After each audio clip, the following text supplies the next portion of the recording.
Profesor, ¿usted cree que veremos un enfrentamiento o una intervención militar en Ucrania? Si el mundo, no solamente Rusia, China, el mundo no detiene la mano de los Estados Unidos, vamos a ver una guerra espantosa en Ucrania.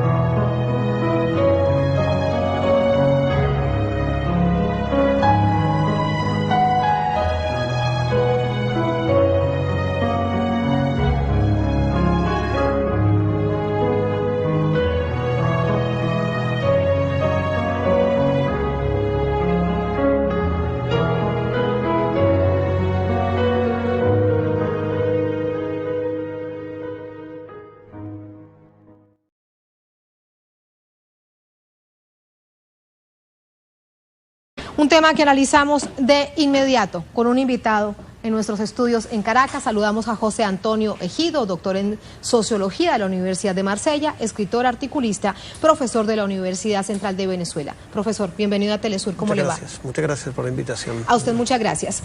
Yo quisiera comenzar este análisis, profesor, con los posibles escenarios. Lugansk y Donetsk dicen que son repúblicas independientes. Este mismo lunes, Donetsk le pide a Rusia su anexión, su adhesión. El gobierno ruso se muestra cauto. ¿Qué puede pasar en un posible escenario que Rusia no lo acepte?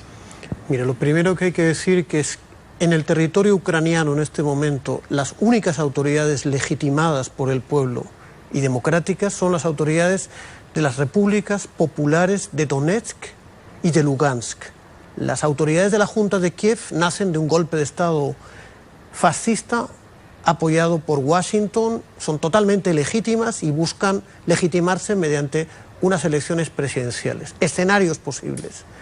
Mire, se han proclamado no dos repúblicas, o la intención de convertirse en repúblicas populares eran 4 repúblicas. Una, la de Odessa, la de Kharkov, la segunda ciudad de Ucrania. ¿Que decidieron postergarlo? Que decidieron efectivamente postergarlo. La de Lugansk y la de Donetsk, que no aceptaron la recomendación que les hizo el presidente Putin, evidenciando que ellos no son ni subordinados ni agentes del gobierno ruso, como lo planteaba la Junta Fascista de Kiev. Bien, ya las únicas autoridades legítimas, insisto, se han proclamado como repúblicas populares.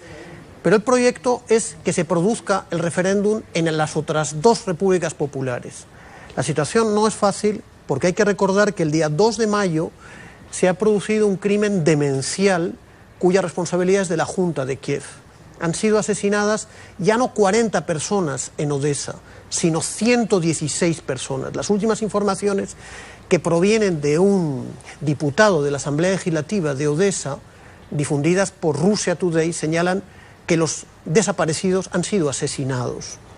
Por lo tanto, son 116 muertos. Usted imagínese cualquier gobierno del mundo que sea responsable de haber abrazado y de haber asesinado a 116 personas, pero eso buscaba una finalidad política, es frenar el referéndum en Odessa, destruir en la cuna la República Popular de Odessa, también hacer lo mismo en Kharkov, y con eso evitar la proclamación de una federación de repúblicas populares que ya tiene un nombre, se llama Novorossiya, la nueva Rusia, que busca en realidad crear, ellos lo han dicho abiertamente, un cordón sanitario, es decir, abrir una línea de defensa frente a una dictadura fascista que se reivindica abiertamente de los neonazis, de los nazis de la Segunda Guerra Mundial y que tiene todo el apoyo de la Unión Europea y de Washington.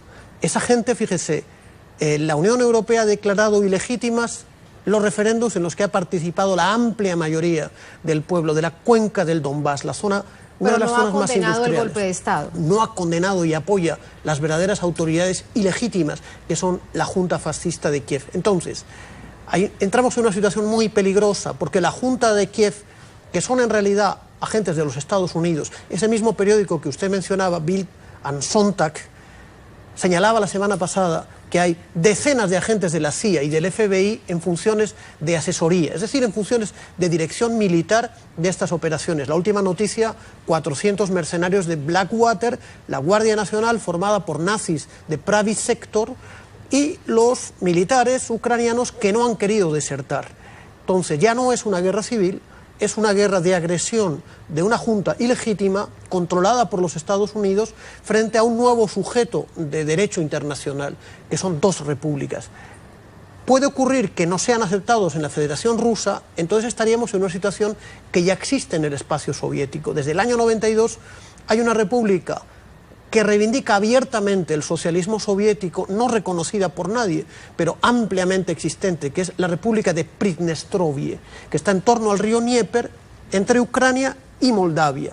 Puede que entremos en una situación de hecho... Y en términos concretos, si se llega a presentar este escenario que usted plantea, ¿cómo van a vivir? ¿De dónde obtienen presupuesto? ¿Cómo obtienen todo lo que se necesita para conformar lo que significa vivir en medio de una sociedad y de una república? Mire, Ucrania vive la destrucción de 20 años de restauración criminal del capitalismo, pero esas dos repúblicas y esas dos regiones que se han convertido en repúblicas populares son la zona más rica de Ucrania.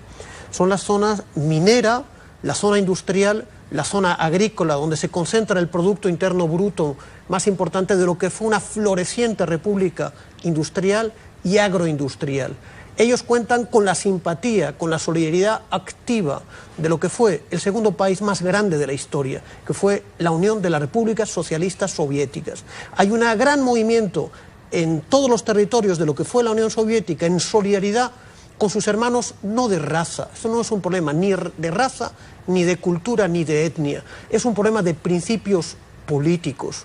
Ellos no quieren vivir bajo la bota de los asesinos nazis que fueron derrotados por sus abuelos en 1945. Mire usted el temple, algo mucho más profundo. Mire el temple y la dignidad de esa población que en medio del terror, de la barbarie, de crímenes inauditos como el cometido en Mariupol, como el cometido en Odessa, han ido pacíficamente a votar, a firmar su voluntad democrática de ser libres, de ser independientes y de volver a restaurar la Unión Soviética, una Unión Soviética de nuevo tipo y de base popular. Eso es lo que desespera a Washington y a la Unión Europea. Y eso es, se lo pregunto, las razones por las que cada vez hay más presiones de la Unión Europea y de Estados Unidos contra Rusia. Claro. Así que, ¿hacia dónde veremos también ese escenario, profesor? Veremos más sanciones contra Rusia, pero ¿qué hará Rusia para defenderse? El gobierno de Putin tiene una presión importantísima de su pueblo y de la oposición comunista para que no deje sola a las repúblicas populares del este de Ucrania.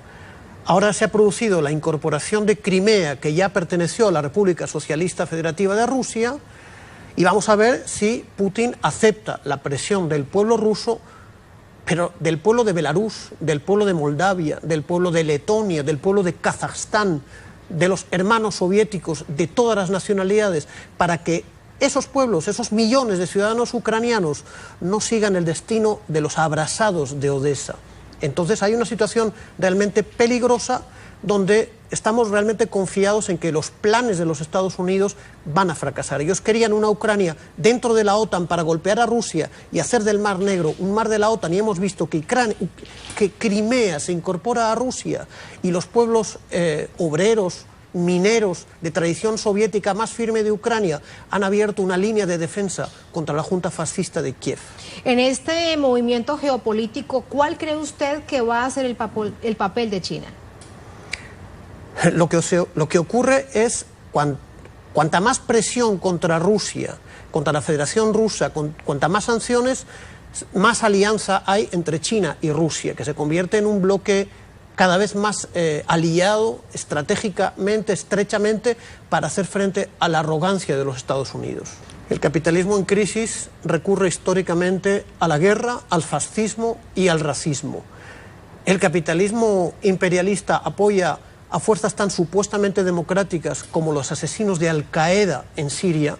Todos sabemos que es una creación de los Estados Unidos para sembrar el terror en los pueblos árabes y musulmanes, apoya a los abiertamente nazis de Kiev y apoya a otras fuerzas fascistas en el mundo.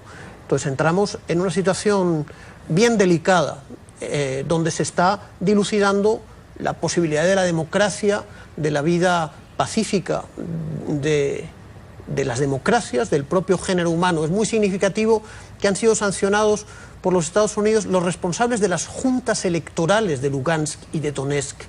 Para los Estados Unidos, organizar elecciones democráticas es un crimen de terrorismo. Por lo tanto, los pueblos están llamados, como en el año 45, a derrotar al fascismo. Por último, profesor, ¿usted cree que veremos un enfrentamiento o una intervención militar en Ucrania? Ya se produce una intervención militar por parte de los Estados Unidos. Se ha producido la visita del jefe nada menos que de la CIA, seguida del jefe del vicepresidente de los Estados Unidos. Y hemos visto un enfrentamiento sangriento con decenas, centenares, tal vez miles de muertos. Y si el mundo, no solamente Rusia, China, el mundo no detiene la mano de los Estados Unidos, vamos a ver una guerra espantosa en Ucrania, como la vimos en el Cáucaso, como la vemos un poquito más abajo, que es Siria, cuya responsabilidad es fundamentalmente y únicamente de los Estados Unidos y de sus aliados. Pues ojalá que no se llegue a eso por el bien de la humanidad. Profesor, muchísimas gracias. Gracias a usted, muchas gracias.